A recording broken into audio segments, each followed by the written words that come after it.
Mateo Ayala. Mateo, bienvenido. Décima vez acá, pero siempre orgullo de venir. Décima, ¿no? Pero estamos cerquita. Mateo, hablaba al principio del programa, sos el médico clínico del Comité de Crisis por ahí, ¿no? O sea, un orgullo. Estás ahí en... Sí, no, por supuesto, alguien tiene que atender. Alguien tiene que trabajar a esta gente. Sí, me ofrecieron esa gran responsabilidad, ese gran trabajo y lo agarré con las dos manos. Estoy feliz de lo que estoy haciendo, creo que se está haciendo un excelente trabajo del lado brasileño. Estamos trabajando muy bien. Se tienen a todos los pacientes monitorizados, controlados. En cuanto a las altas, después volvemos al otro. Ayer se dieron 2, hoy se van a dar 4 altas de pacientes asintomáticos, clínicamente liberados. Y el jueves se van a dar 3 altas más, o sea, un total de 9 de 22. Y la semana que viene prácticamente tenemos otros 7 u 8, o sea, ya quedaríamos casi sin casos a medida que, bueno, claro, se van a seguir testeando más esta semana. O sea que 2 ayer, 4 hoy, son 6, o sea que hoy ya vamos a tener 14 casos. Sí, 16 y 16, y el jueves tenemos 3 más, que son 2 de la misma familia.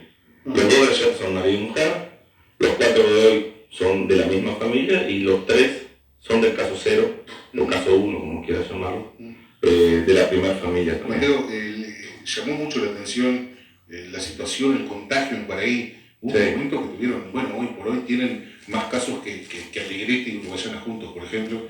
Había un montón, pero no sé cómo están trabajando.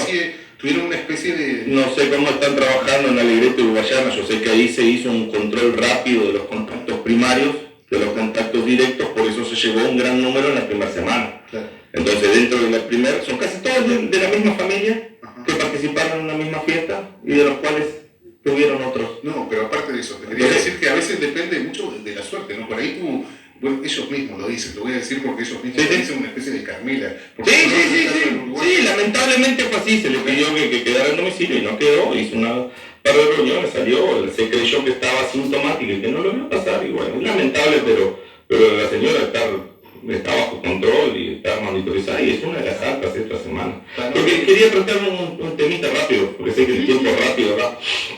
En la noticia de ayer, anteayer creo que fue, el lunes, el Día de la Madre, el domingo, el Día de la Madre, decía preocupación por los médicos que trabajan en la frontera. Yo cuando escuché esa noticia primero me recalenté. Yo soy una espoletita y me caliento rápido y mis colegas saben y mi familia también, pero se me pasa bien rapidito. Pero soy buena gente, tengo un buen corazón. Pero pensé varias cositas al mismo tiempo, ¿no? Primero pensé, y bueno, estarán preocupados porque somos poquitos del otro lado. Quieren ayudarnos, nos van a mandar alguna ayuda humanitaria, van a mandar más personal de salud, más médicos, parece que se está elaborando un protocolo de ayuda mutuo, todavía no me enteré, pero ojalá que sea así, que nos ayuden con más hisopados, con más personal de salud, con médicos. Eso fue lo primero que pensé. Lo segundo que pensé, digo, estarán preocupados por mi salud. Bueno, también. Capaz. Estoy preocupado por la salud de los que trabajamos allá del otro lado, estamos dando el día a día nuestro trabajo, nuestras horas del día de no estar con nuestra familia para ayudar al otro que necesita. Y tercero pensé enseguida, no, capaz que está pensando que vamos a ser el vector, que vamos a traer el virus a nuestro departamento. Bueno, en el mundo el 13-14% de los casos confirmados son personal. Porque trabajamos directamente con el paciente. Hay más preocupación. Si fueran contadores iban a ser 13% de contadores, pero somos médicos. Eso es lógico, pero digo, somos médicos. Es una cuestión lógica. Entonces lo vi como que somos un vector transmisor de enfermedad, y es verdad. Sí. Cada vez que mis hijos se enferman, no lo agarraron del boliche de la esquina, lo agarraron porque yo llevo los gérmenes a mi vida, a pesar de tener todas las precauciones, ¿no? Y me ponía a pensar el caso del crucero este que está varado, que el primer día que fueron el personal de salud, me imagino que unos 50 habían dicho que no y 10 se animaron a decir que sí. Y dijeron, sí, yo, bueno, tengo problema, voy. Y yo, te juro, sentí tanto orgullo de mis colegas ese día. Digo, qué impresionante, ¿no? Vestirse todo ese tiempo y trabajar con gente enferma, gente necesita, que ni los conocer, que son extranjeros también. Sí. Igual que los brasileños. Sí, fue orgullo de todo el país después, ¿no? Pero no, sé lo que decís el día ese, aparte leí algunas historias. Eso es lo que te quiero decir. Seguramente esos que trabajan ahí también trabajan en otras mutuales. Sí, sí. Y también debe haber preocupación. O sea, yo creo que debe haber preocupación por todos, no solo por los médicos que trabajamos en la frontera, sino trabajar con extranjeros. Nosotros, yo estoy trabajando con extranjeros. Es una ciudad hermana, ¿no? Una dentro de otra. Mateo, no, yo quería, antes que siga, pero déjame, la preocupación es constante y lo venimos manifestando de las 20.000 personas que pasan, por ejemplo. Claro, pero tenemos la posibilidad pero hay mucha preocupación por personal de salud. Hay preocupación por personal de salud que está del otro lado. Pero también hay un tránsito interno grande de médicos que trabajan en todo el Uruguay. Artigas sí, por supuesto. Trae todas las especialidades prácticamente a trabajar acá y vienen de zonas de contagio. Sí. Y nosotros están en contacto directamente a trabajar. Entonces, yo cada vez que trabajo del otro lado, las pocas veces que estuve en contacto con los pacientes positivos, porque yo no voy a hacer los test a domicilio, va un enfermero, que dicho sea de paso es el director de salud hoy en día, le dieron el cargo. No, con eso no quiero decir que Leonardo vaya a hacer los test, no estoy diciendo que ese cargo se lo ganó a lo largo de su trabajo, por el excelente trabajo que está haciendo, una nurse y el chofer, y los tres llevan el equipo reglamentario internacional de protección personal. O sea, no van con una túnica y un tapaboca, van con el equipo reglamentario.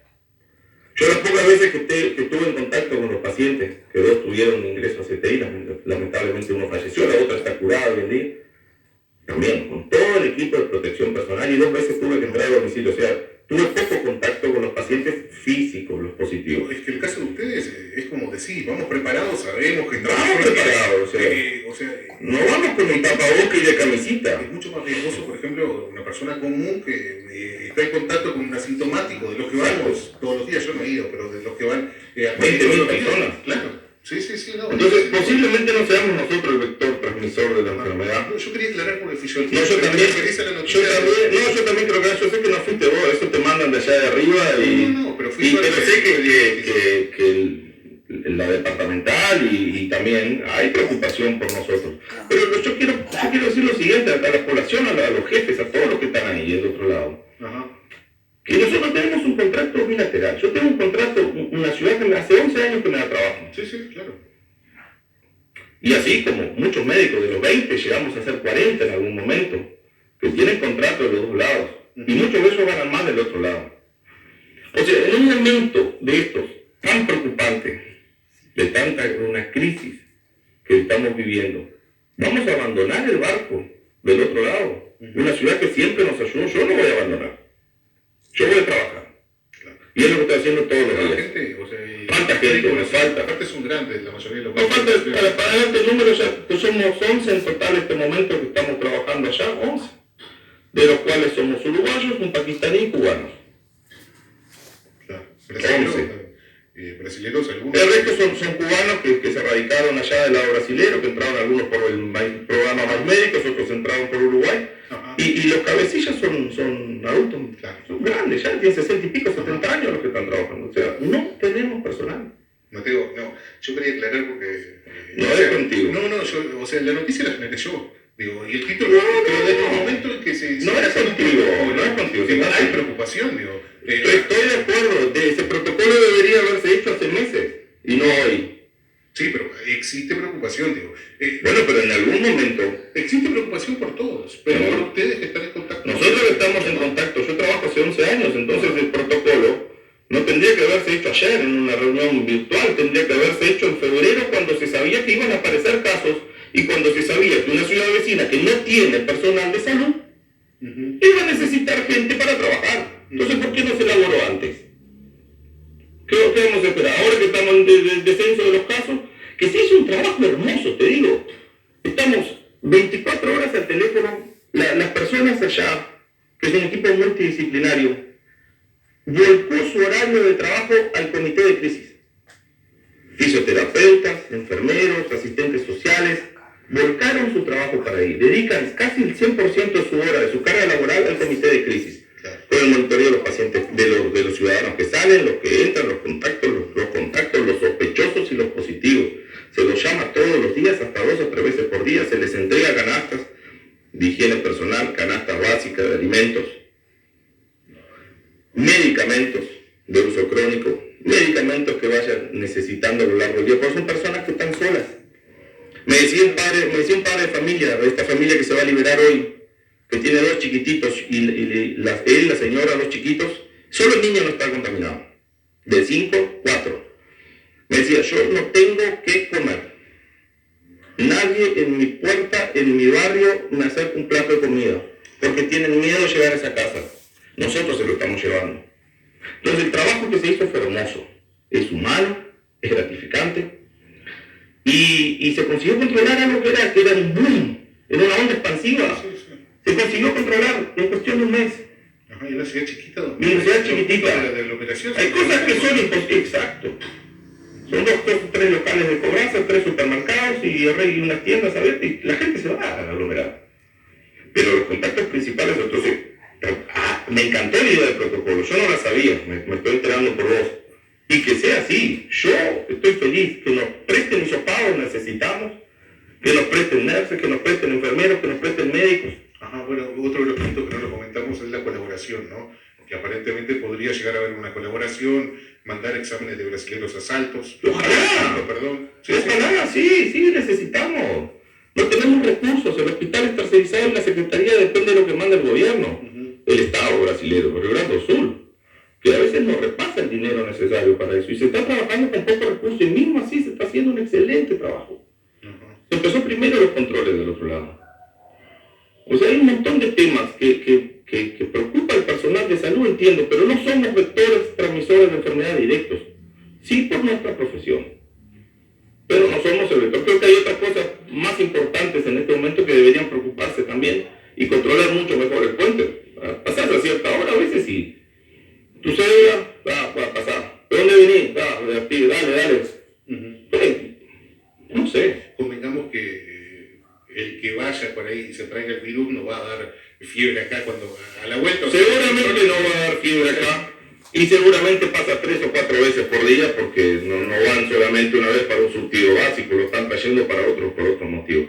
Entonces yo creo que esas alfombras no te van a desinfectar, o sea, tienen como una medida de enlentecer el tránsito también, porque la medida secundaria, estas son... No voy a criticar todo lo que se puede hacer para prevenir el ingreso a un departamento donde no hay casos constatados es bienvenido. Así tienen que poner una cortina en el puente, o como uno de las fronteras que hay donde viste que están los... bueno, no importa que están haciendo. ¿No? Ya el ministro de Relaciones Exteriores ya descartó la idea del cierre del puente por esto, porque son ciudades... Es imposible cerrar un puente, es imposible. Entonces, yo rectifico lo que digo, se está haciendo un excelente trabajo. El otro día le dijeron a mi señora que yo no fuera al boliche a comprar. Le pidieron por favor que vaya ella, que yo no. O sea, el miedo, el aplauso aquel de las 9 de la noche se lo guardaron. Porque en realidad tienen miedo. No toda la población, ojo. Pero el aplauso aquel de las 9 de la noche, de 10 que aplaudieron, 9 nos tienen miedo. ¿Le pidieron a tu mujer, pero que el comercio de tu barrio? No, el comerciante no en sí, pero sí, unas personas conocidas de ella que la vieron, que por favor que no fuera, que yo me quedara en casa y que comprara a ella el boliche, o sea. Así que yo siempre digo lo mismo, mi preocupación principal es no llevar gérmenes a mi domicilio. Yo tengo 3 hijos, de los cuales los 3 son respiratorios y la bebé es prematura y asmática, o sea, si llevo los bichos para casa se va a complicar. Yo entro por el garaje de mi casa, te conté el otro día. Aparte de todas las higienes que hago del otro lado, toda la protección, todo lo que me hacen para salir del hospital, que me hace un broncoespasmo terrible porque también soy asmático. Yo llego a mi casa con una llavecita y entro por el garaje. Saco toda mi ropa, tengo un preparado con detergente, con alcohol, con jabón, con todo, pongo todo dentro de una bolsa, tengo un baño, me baño y recién ahí voy a la piecita que está del otro lado, meto todo en el lavarropa, me lavo las manos de nuevo y recién ahí entro a mi casa a vestirme a saludar a mi familia. O sea, las medidas de precaución que yo estoy tomando son muchísimo más. Son muchísimas de las que el 99% de la población, porque yo no quiero meter gérmenes a mi casa. O sea, por favor, si me ven en mi calle comprando el boliche no salen corriendo, ¿no? Y si ven a mi mujer no le digan eso, che, yo voy a comprar las cosas, yo me cuido. Ese es el mensaje que quiero transmitir hoy, acá. Aparte de dar información del excelente trabajo que se está haciendo en Cuaraí, de que tenemos la situación controlada, de que los casos no están apareciendo. La semana pasada dieron uno un día y otro. Dos casos, hasta el caso 20 fue una cosa. Dos casos en una semana. Ajá. Ayer se testearon 6, ninguno, todos negativos y son contactos directos inclusive. Y la gente está respetando. O sea, mi mensaje hoy es ese. Se está haciendo un buen trabajo. La ciudad está bajo control y nosotros no somos una peste. Somos seres humanos y trabajamos. Y como decía yo estudié para eso. Y creo que estoy haciendo un buen trabajo. Y no lo voy a dejar de hacer. Nunca. Sin duda que la medicina... Aparte de todas las trabas que me pongan, donde sea, yo trabajo para eso. Y es lo que voy a seguir haciendo. Así me cuesta el trabajo. Mateo, sí, sin duda que estigmatizar a la gente, o sea, es horrible, ¿no? Digo, nosotros seguimos teniendo la misma relación, sabemos de tu trabajo. Sí había preocupación en las autoridades de la salud, porque evidentemente... sí, o sea, la noticia fue... Entiendo, pero alguien lo tiene que hacer. No, sin duda, esa parte de la medicina tiene un componente... Si no me tomo un ingeniero. Sí, sin duda. Y sin duda también que son los que más riesgos tienen de contraer porque están en primera línea. De hecho, yo me levanto todas las mañanas y yo soy muy creyente y le pido a Dios que me proteja. Es lo primero que le pido. Yo tampoco lo enfermarme. Sí, claro, por supuesto. Lo primero que le pido, proteger a mi familia y darme fuerza para ir a trabajar. Y es lo que hago todos los días. Ir a trabajar. Mateo, vamos a salir un poquito de la parte personal para que no sea tan emocional, todo puede seguir hablando.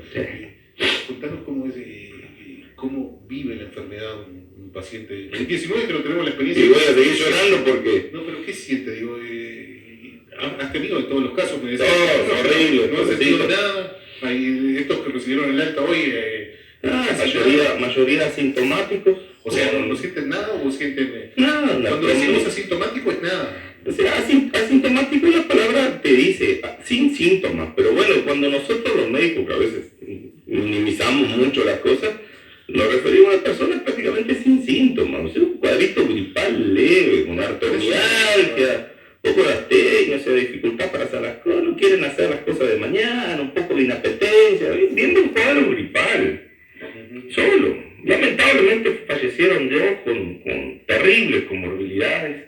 Dos grandes, ¿no? Uno era 93, el otro 87, un EPOC severo, el señor con un Alzheimer avanzado, se complicaba con una fractura de cadera. La otra señora tenía una miocardiopatía dilatada, corazón de este tamaño, ya con varios ingresos hospitalarios, o sea, ya por la propia edad también les podía haber pasado. Se dio lo que se está dando en el mundo, ¿no? Lo que se está dando en nuestro país, por ejemplo, la gente grande. Los niños, ninguno, los dos niños positivos que tenemos allá, que gracias a Dios esta semana están de alta, no sintieron nada.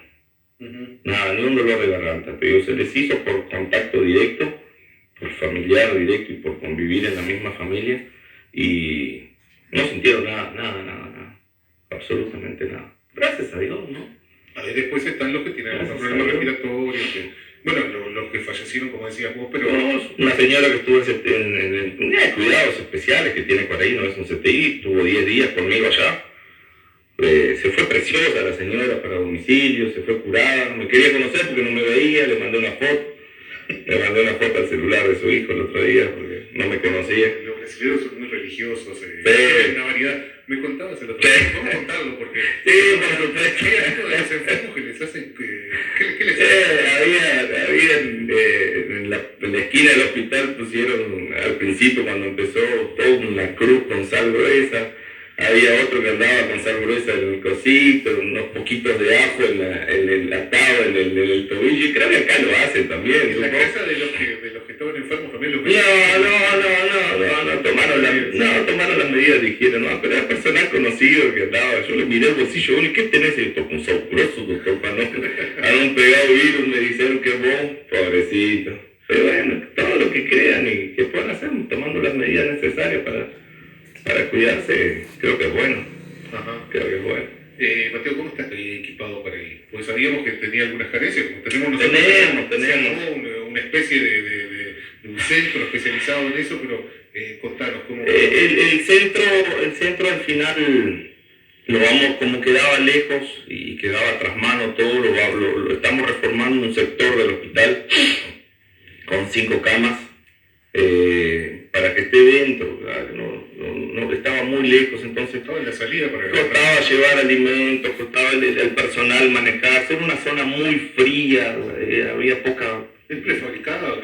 No, ya estaba en un local de centro de salud mental, se llamaba CAPS, que es donde yo trabajo, que estaba ahí hace años y se lo adaptó para recibir a los pacientes COVID amarillos. Los verdes están en domicilio, amarillos internados, rojos en CTI. Pero al final quedaba muy atrasmado todo y se está remodelando un sector del hospital que vamos a tener 5 camas con todo lo necesario, con todas las medidas de aislamiento necesarias para atenderlos ahí. Al lado, los respiradores obviamente. Los respiradores están al lado de la unidad de cuidados especiales, el CTI, mal llamado de ellos, pero todo el paciente que ingresa ahí lo tenemos que castrar, como se dice, igual que acá en Uruguay, a la central de leitos, donde te dice dónde hay camas de CTI exclusivas para pacientes COVID. Entonces, si algún paciente requiere una internación o unidad de cuidados especiales o un traslado a CTI, va para esa zona e inmediatamente vamos a ver cómo trasladarlo, porque claro, no tenemos las medidas, tenemos un respirador, paciente joven de 34 años, sin intensivista, yo no soy intensivista, soy médico general, los que trabajan en CTI ahí son cardiólogos muy buenos, pero no son intensivistas, entonces y nos faltan algunos exámenes que también que necesitaríamos para tener un paciente en CTI. Entonces, bueno, esos pacientes ya se sabe que si ingresan ahí es para trasladarlos. Claro. Es lo que vamos a hacer. Mateo, viniendo a nuestro país, un caso que me llamó la atención ayer, un joven de 19 años en Colonia,